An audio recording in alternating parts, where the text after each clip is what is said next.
Hey everybody, hope you're all doing well and you're all doing good. So just a disclaimer before the episode starts.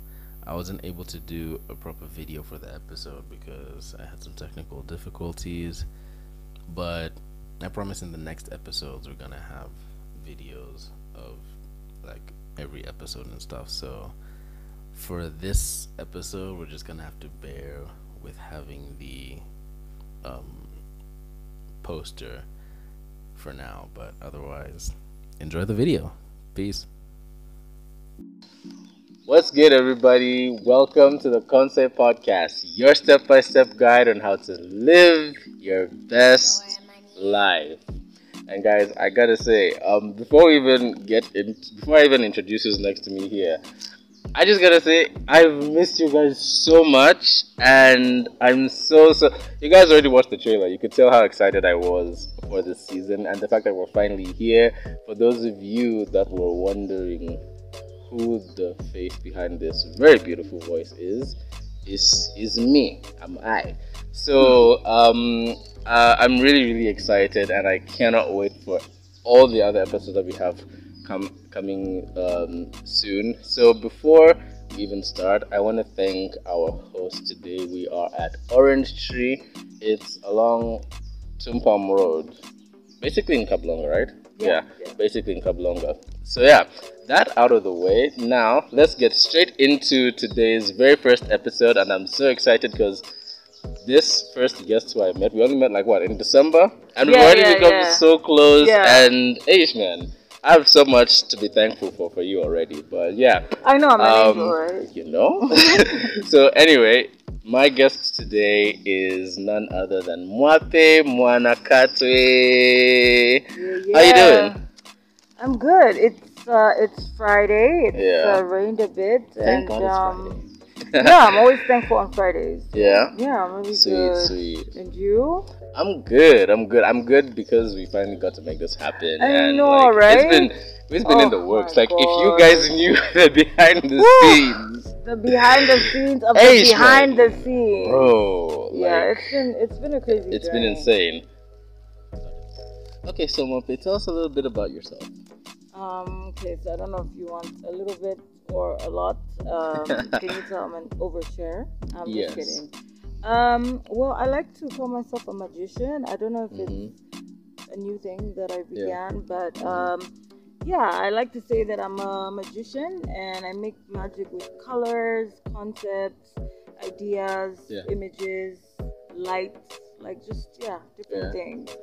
A creative alchemist, basically. Creative alchemist. That's a big word, and I'm like, okay, note to self, must Google that later. Yeah.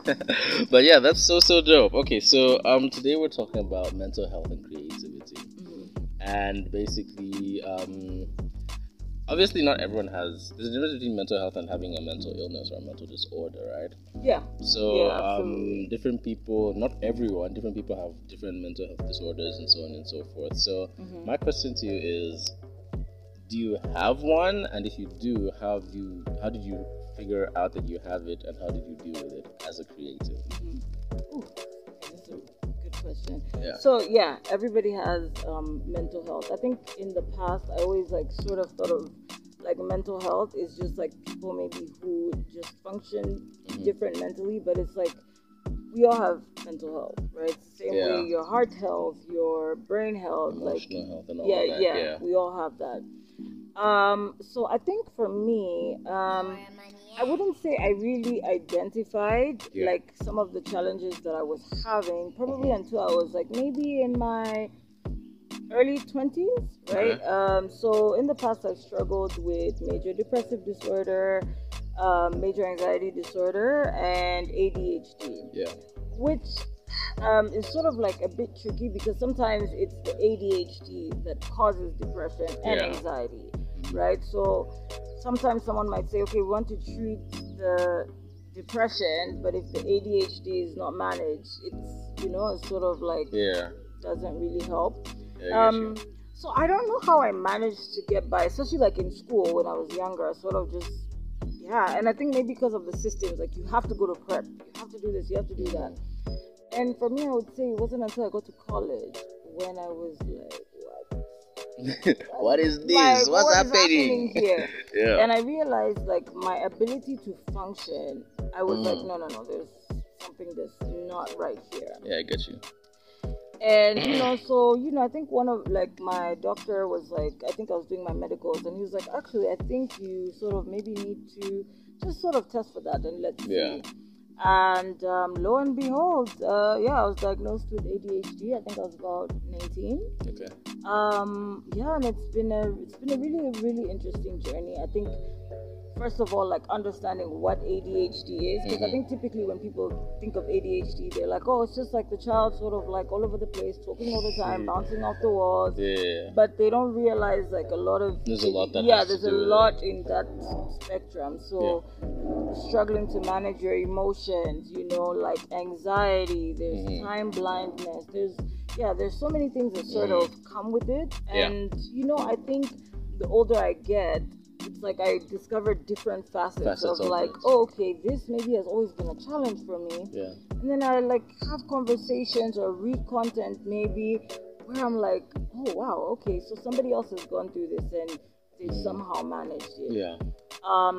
I think as a creative, being in the creative field, on one hand, it's been really, really helpful because one of the perks of ADHD is being able to think outside the box, being like very imaginative. I, for whatever reason, thrive. I know it sounds crazy. I thrive off of imagination, but also high pressure situations. Okay.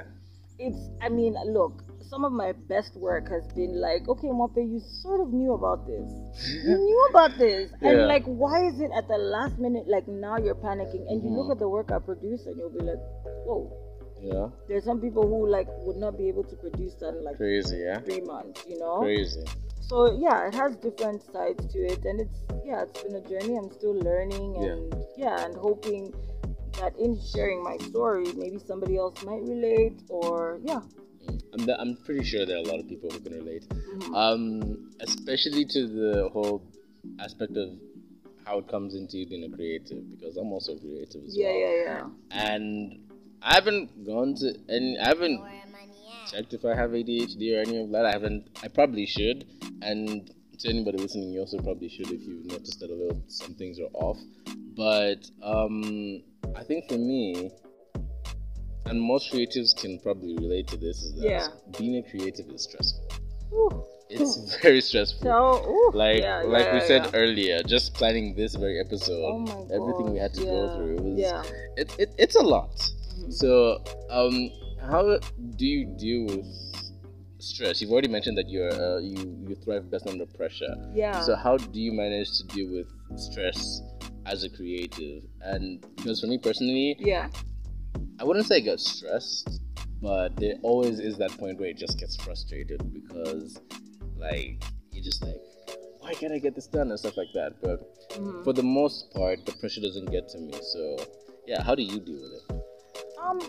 I would say that for me, I've had to learn like strategies to sort of be able to calm myself down. So like I'll link this down below, but there's something called a grounding technique where it's like you sort of like take maybe 5-10 minutes like just away from everything to just sit and like be present.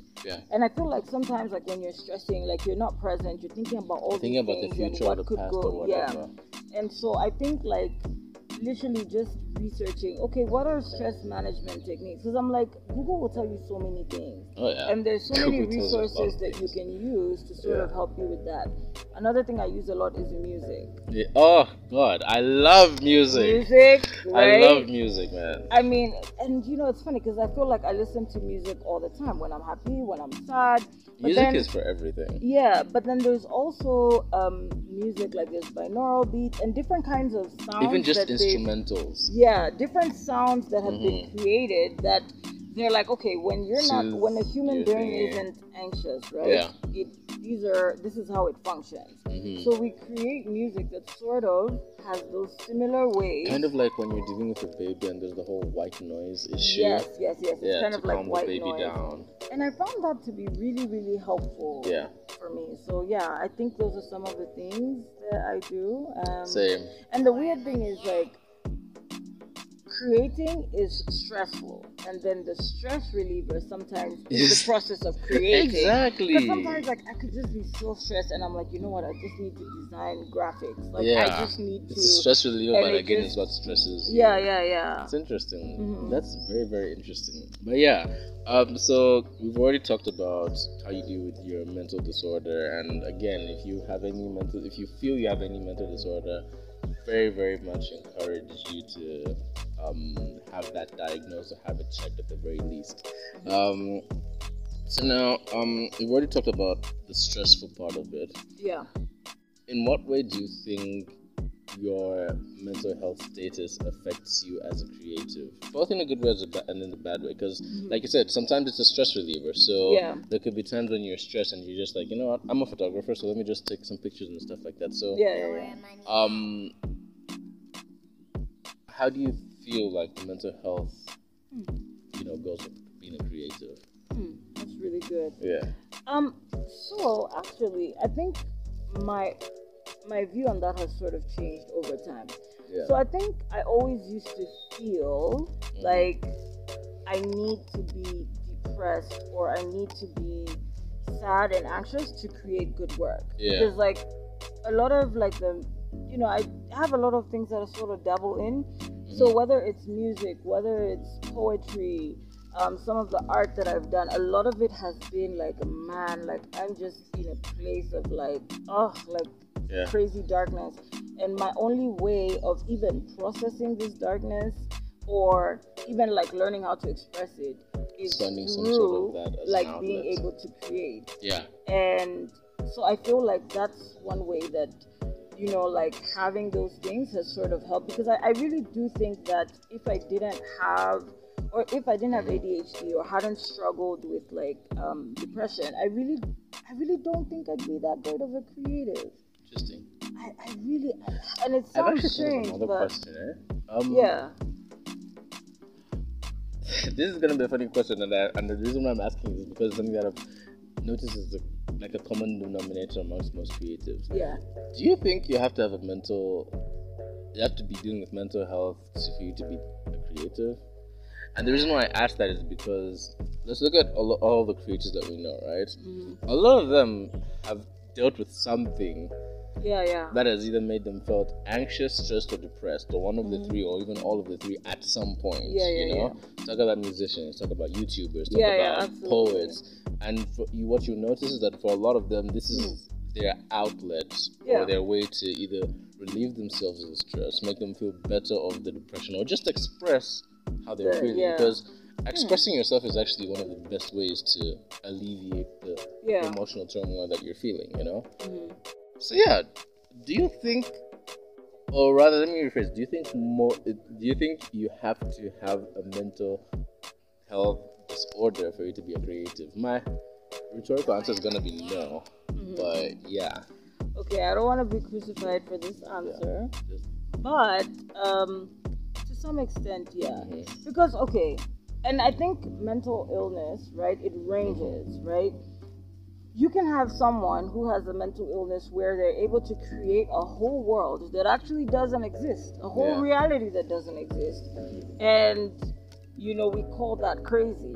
Yeah. But then Walt Disney says, I'm gonna imagine in my head this place, maybe called Disneyland, and I'm gonna imagine like that people are going to come and watch these cartoons, and it's going to be like this, it's going to be like, and so I feel like there's a very thin line in between insanity and imagination. And I often find that sometimes I'm like, okay, I have all these crazy ideas, and for me, I think I'm a visual artist, I think, so when it comes to like colors or ideas, or I'll hear a word and I can have a whole concept in my head, like I can hear it, I can see it, and I'm like, nobody else can see or hear this thing. Like sometimes I'm like at a performance and like someone is performing and like I'm seeing something else sort of take form or take shape. Yeah. So I mean, gosh, like I feel like that's such a hard question to answer, but I, low key, I mean, maybe based on my experience, I'm like, you kind of got to be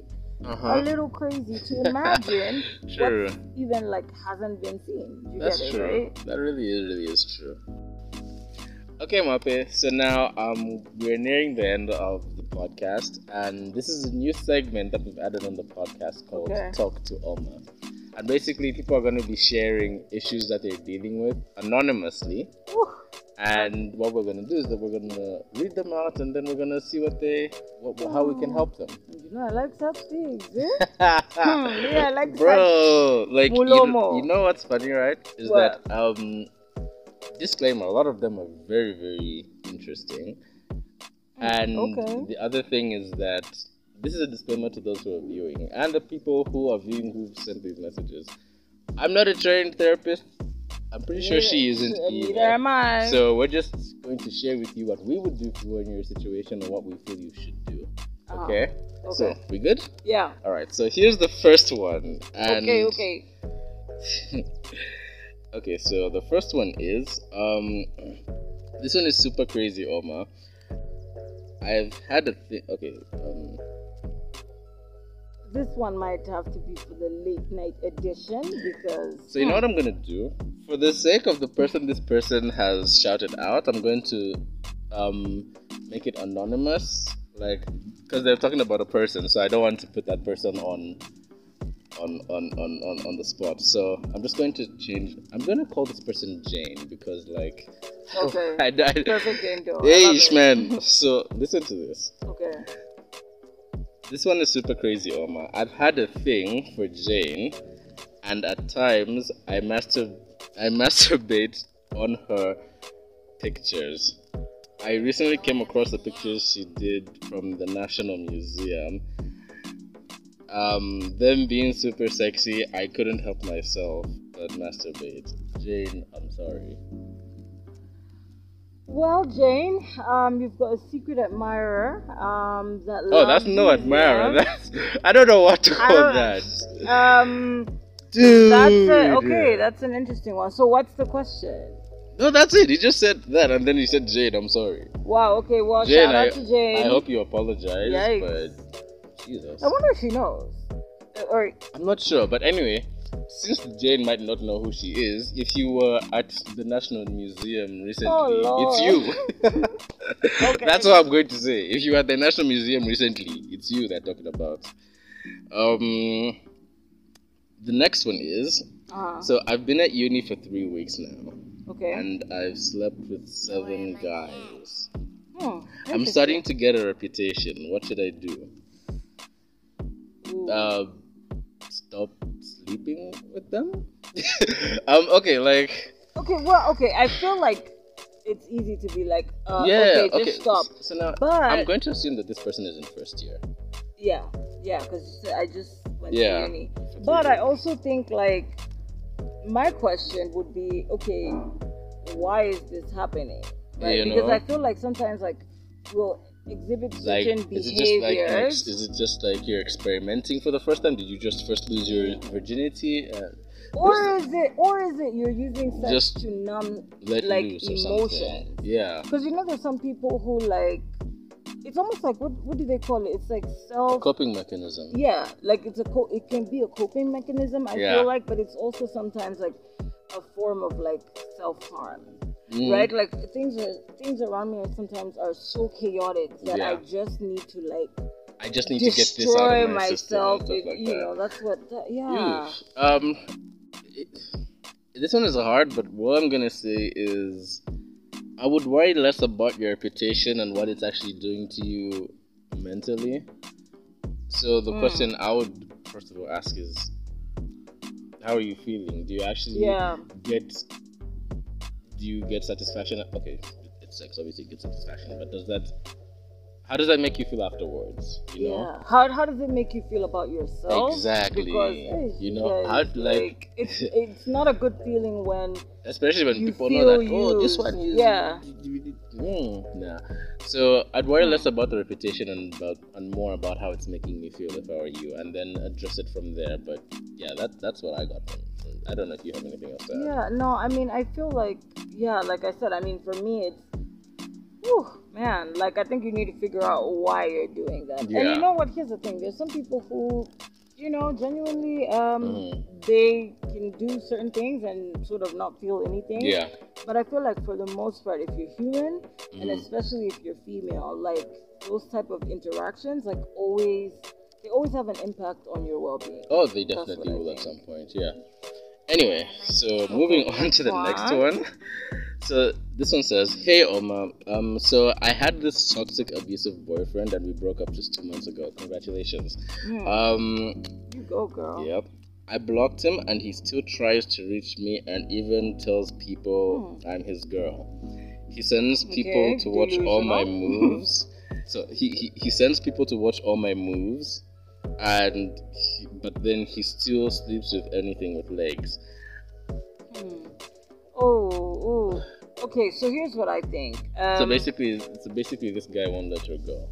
Yeah, but I think, and we'll have to have this conversation on another episode. Yeah, about toxic relationships. Yeah, I think for me, as someone who's been in like a really, really bad toxic relationship, and like, man, the healing process. It's man. It's not things. I think that sometimes men and women too will try to maintain a certain level of control over you, not even because they like you, but just because it's like the audacity that you would break up with. You get what I mean? But then I'm like, this guy like has people watching the girl's every move, and I'm like, that's very close to stalking and invasion of privacy. So in my head, I'm thinking the first thing that came to my mind was like, just call the police. He sounds crazy, but for whatever reason, some people, like the guys who actually do that, some of them think that it's like an attractive thing, or like, oh, if I have all these people asking about you and following you, then again, I care about. You got to look at it from her perspective, because now it's like, I can't go anywhere anymore. I can't go to the clubs because this guy's gonna have people stalking me.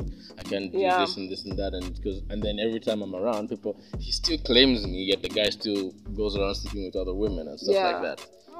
So mean that for her, she can't go into another relationship if he wanted to, because this guy is still, lurking behind. So I'm thinking, if push comes to shove, if it gets worse and continues, just call the police, huh? Yeah, and I feel like get a restraining order. Yes, and also make sure that you tell somebody he respects. Yeah. That this is what your boy out here doing. If you know the mom, tell the mom. Yeah, because there's no one the guy will listen to more than a mom. If the mom tells him stop this, his best belief is going to stop. Yeah, because I'm like, wow, that girl, whoever you are, I'm really sorry. Yeah, I'm sorry too. Okay. Okay, let me just. Okay, so here's the next one, right? Okay. My friend has really bad BO. For those of you that don't know, BO is a body odor. I already know where this is going. Oh Lord. Okay. My friend has really bad BO, and we're not that close, but man, it's getting out of hand. I want to tell her, but again, I feel like it's not my place. First of all, listen, let me tell you what you need to do. You need to buy. Is it a hamper? No, have chocolates, have what, and then extra soap and toothpaste, and I'm still touched that it's a her. Let's start from there. Okay, no, like, hear me out, right? This is just me.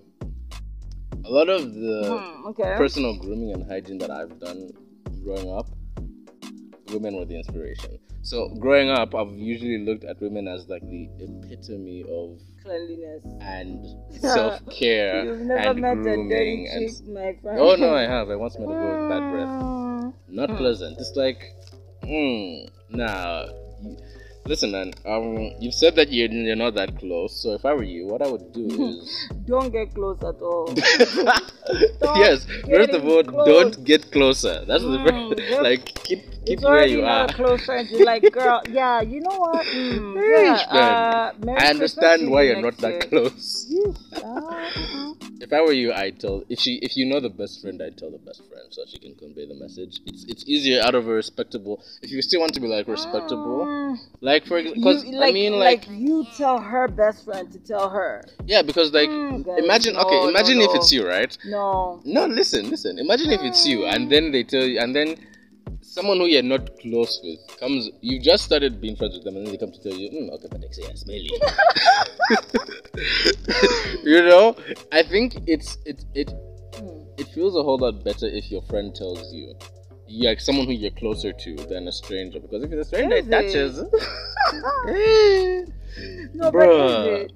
Unless you want the whole tough love type of thing, but then I feel like. I don't know. Like I said, this person has said they feel like it's not their place. So, gosh, okay, if I were you, if you feel like it's not your place, just pull the best friend to the side and say, like, no, do because I something feel about like, your friend. can I tell you something? Yeah. So, like, for my best friend to come and tell me this, I'd be like, oh, okay, so you've been best friends with me for how long? Since when did this come up? You're telling me. Do you get what I mean? So Yeah. it'd be like, okay, so. I see. Like, I get what you do mean. you get what I mean? Like, I feel like, ooh, that's messy. If that's the case, then buy just a hamper, honestly. Like, yeah, do what Mwape said. Just hamper that will buy last a nice you, beauty hamper. I have a plug. I'll send. Just all of text those, me. I yeah. have a plug, and then they'll nicely, and then you'll be like, no, happy Valentine's. I'm telling you. Okay, And then just go to the side. Let's do one more. Okay, let's do one more. Let's see. Guys, your questions are interesting. Nice, man. Okay, so I'm looking at one which can be interesting. Okay. Okay. This one. Recently broke up with my ex because I was unhappy and she kept on cheating. Good on you, bro. But every time she comes back and apologizes, we do the next thing I know, we're back again. Am I weak? Can I be honest and blunt? Yeah. Yes. Yeah. I was about Yes, to be you like, are. bro, Yes, you are. Because that just means that you have no self-control. One. And self-love. Like, and if, self-love, if this is someone that you felt at some point, yeah. like, oh, I don't want to be with them, or this is not You know? working out. And the fact that it's the sex that's making you want to get back together again. And this is a lot about where your priorities were in the relationship, kind of. So, my friend, be careful, you become a father. Yeah, so that's that one. Okay, can we just do one more? Okay, this next one is very, very interesting. Okay. So my ex be getting upset when I see other people, but we're not together, but we still see each other. What do you mean? Okay, what do you mean? Exactly. See each other? Like, you see What do you each mean other we like? Like, see each other as in see each other, or see each other like No, I think they see each other like, we still like each other. We still feelings, huh? Yeah, but But then, I mean, okay, me, I'm the kind of person who I feel like if I'm still you trying. and I'm still trying to understand, because they said that the ex gets upset when they see this other person with another person, right? And they're not together; they're exes.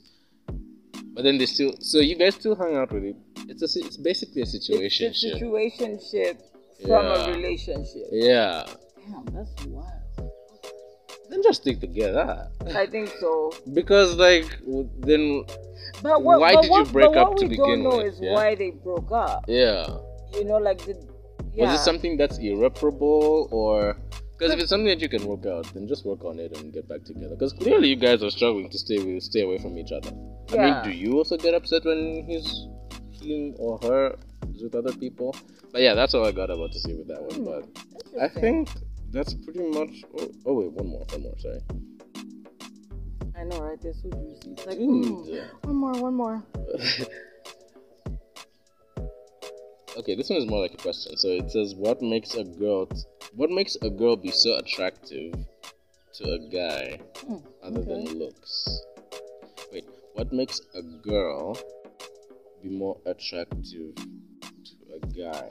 Oh, not attracted. Attractive. Okay. So she's trying to get a man. Yeah. Your personality, I guess. But this is actually a good question, because in my head I'm like, okay, smart girls. I don't know. Most guys like smart girls nowadays, but I think. So for me personally, this is what I find more attractive to a woman, other than looks. Kaoma and curves. Listen, I'm just saying. You're changed. Yes, I'm changed. Okay, I'm changed. Unlocking your better self. Exactly. 2023. So yeah, what attracts me to a woman other than her looks is self-confidence, because for me, I feel like confidence is just naturally attractive. Even just in a situation where, like, have you noticed, like, even in situations where, like, it's an open setting, the one who's most expressive is the one you want to be around, you know? So confidence to me is very attractive because it makes me want to be more confident. It's like it's reciprocal for me, like that. Yeah. One who likes to engage in thought-provoking questions, because for me, I love engaging. I don't like small talk. I'm scared of people who don't talk. That's why I'm afraid of libraries, because, like, why is it so quiet when there are so many people, you know? That's my thing, right? But so I guess at the end of the day, it comes down to kind of just building your own self-esteem, to be honest. Interesting. The reason why I pointed out the confidence and the self-esteem part is because, like I said, that's something that everyone naturally gravitates towards, not even people who have attraction to you. The more you're self-expressive, the more you're confident in yourself, even how you look and stuff like that, people want to gravitate more towards you. So I'd say what makes a person, not just a girl, more attractive other than their looks would be their self-esteem. And also your level of intellect. Interesting. Not knowledge, but intellect. Because knowledge, you can know a lot of things, but not know how to use that knowledge. So, how intellectual are you? Yeah, I think that's all I got from me. So, hey, man. Wow. Those are the anonymous messages that we have this week. Okay, so this segment, I love that segment. Yeah, you love it, yeah? Let me know what you guys think about this segment. We're gonna be having them every week. Every episode, we're gonna have a talk with Alma session. You guys are gonna be sending in issues that you're dealing with. And, like, nothing is off limit. Remember, we want to know who you are, so nothing is off limit. Feel free to share anything that is on your mind, and we'll see how we can help. Yeah. So that's my favorite. I love that segment. You love it, yeah? Yeah. Amazing. So, how's been your first experience for the first episode? How do you feel? I was a bit nervous in the beginning, but I think it was really good to just be able to talk. Just have a conversation, hang out, chat, and sort of like invite people into our space. And so it was super dope. Amazing. I loved it, and of course, the questions. You know me, I like such ways. Definitely. Okay, so with that being said, before we even close off, I wanna thank Orange Tree again for hosting us, guys. This place is so surreal. One thing about me, most of you already know this, is that I love a place where there's a lot of greenery and it's so chilled and quiet. It's a beautiful place. There's not a lot of noise. If you're looking for a place to where just come and chill with friends and family, there's a whole jungle gym here this side. If you want to bring your family over on a Saturday afternoon to hang out, feel free. If you'd like to book an event, the place is really beautiful. Their food is amazing. You're gonna love it, guys. You're really gonna love it. And what else do I have to say? That's it. This is the first episode for season 3. So many more coming out, and one more thing that I need to mention. So, other than being my guest, Mwape is officially my new executive producer. So, slowly the Conce podcast family is slowly growing into a small team. We have executive producers. We're soon gonna be having sponsors onto the show, and I'm excited. I'm excited, man.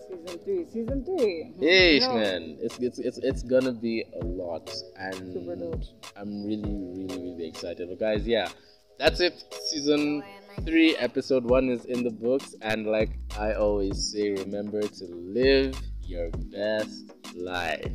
Yes, sir. I think that went well. I think that went rather well. Yeah.